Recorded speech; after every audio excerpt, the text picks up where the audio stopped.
इस बार तो पाकिस्तान को भारतीय नौसेना की फायर पावर का सामना नहीं करना पड़ा, मगर दुनिया जानती है अगर पाकिस्तान ने इस बार कोई नापाक हरकत की तो हो सकता है कि इस बार की ओपनिंग और किसी के द्वारा ना हो, हमारी नेवी के द्वारा होगी।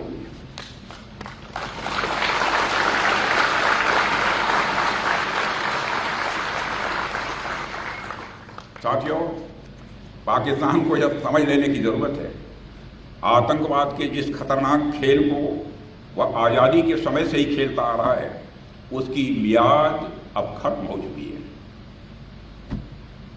अब जब भी पाकिस्तान भारत के खिलाफ किसी आतंकवादी हरकत को शह देगा तो न केवल उसका खामियाजा उसे भुगतना पड़ेगा, बल्कि हर बार की तरह उसे हार का भी सामना करना ही पड़ेगा।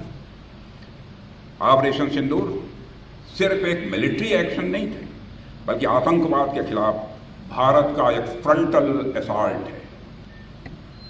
हम आतंकवाद के खिलाफ हर उस तरीके का इस्तेमाल करेंगे जो पाकिस्तान सोच सकता है, मगर हम उन तरीकों का भी इस्तेमाल करेंगे जो पाकिस्तान कभी सोच भी नहीं सकता है।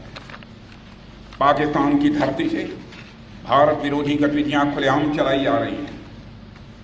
भारत आतंकवादियों के खिलाफ सरहद और समंदर के इस पार और उस पार दोनों तरफ हर तरह का ऑपरेशन चलाने के लिए पूरी तरह से स्वतंत्र है। आतंकवाद के खिलाफ अपने नागरिकों की सुरक्षा करने के अधिकार को आज पूरी दुनिया अच्छी तरह से एक्नॉलेज कर रही है। इस काम को करने से आज भारत को दुनिया की कोई ताकत रोक नहीं सकती। पाकिस्तान के हक में यही बात होगी कि वह अपनी जमीन पर चल रही आतंकवाद की नर्सरी को अपने हाथों से उखाड़ फेंके। इसकी शुरुआत उसे हाफिज सईद और मसूद अजहर जैसे आतंकवादियों को भारत के हाथों में सौंपने से करनी चाहिए।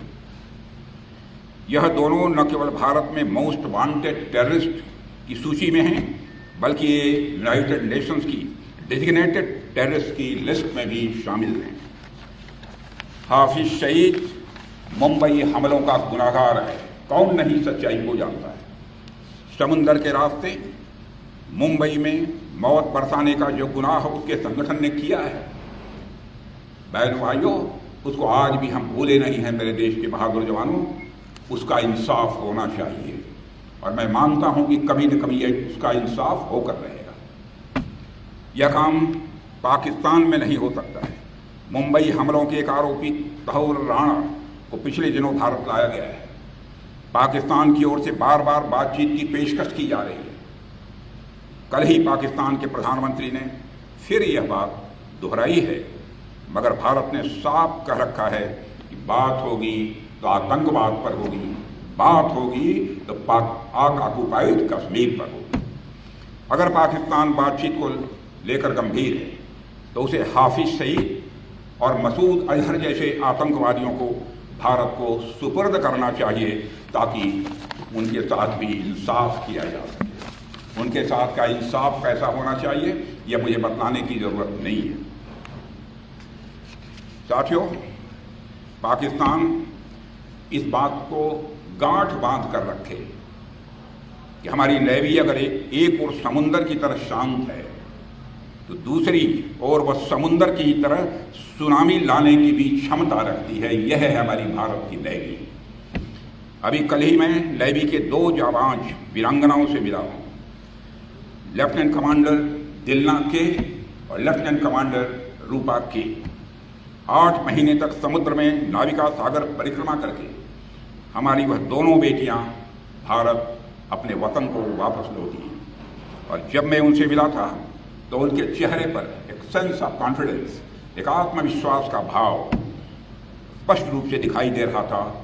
और उस समय 8 महीने के बाद भी चेहरे पर न कोई शिकन थी, न चेहरे पर कोई थकान थी।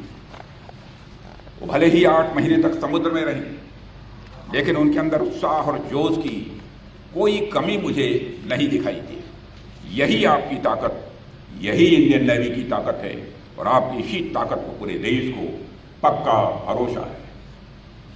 मैं ये बात फिर से बेहद दृढ़ता से कहना चाहता हूं कि ऑपरेशन सिंदूर अभी खत्म नहीं हुआ है। वह सिर्फ एक विराम है, एक कामा है, एक चेतावनी है।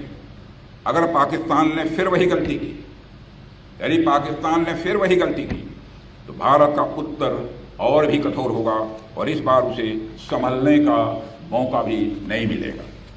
मैं इस अवसर पर यह भी कहना चाहूँगा कि इस ऑपरेशन की एक खासियत यह भी थी कि हमारी तीनों आर्म फोर्सेस ने बेहतरीन तालमेल दिखाया है।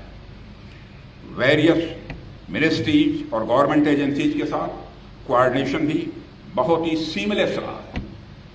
कुल मिलाकर सभी स्टेक होल्डर्स की एक्टिव पार्टिसिपेशन से ही यह ऑपरेशन सक्सेसफुल हो पाया है। साथियों, आज हम एक ऐसे युग में हैं जहां युद्ध सिर्फ गोलियों और बमों से नहीं लड़े जाते, बल्कि साइबर स्पेस, डाटा डोमिनेंस और स्ट्रेटेजिक डेटरेंस से भी लड़े जाते हैं।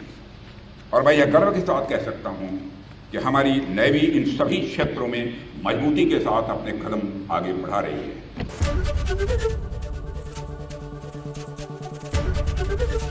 एबीपी गंगा, खबर आपकी, जुबान आपकी।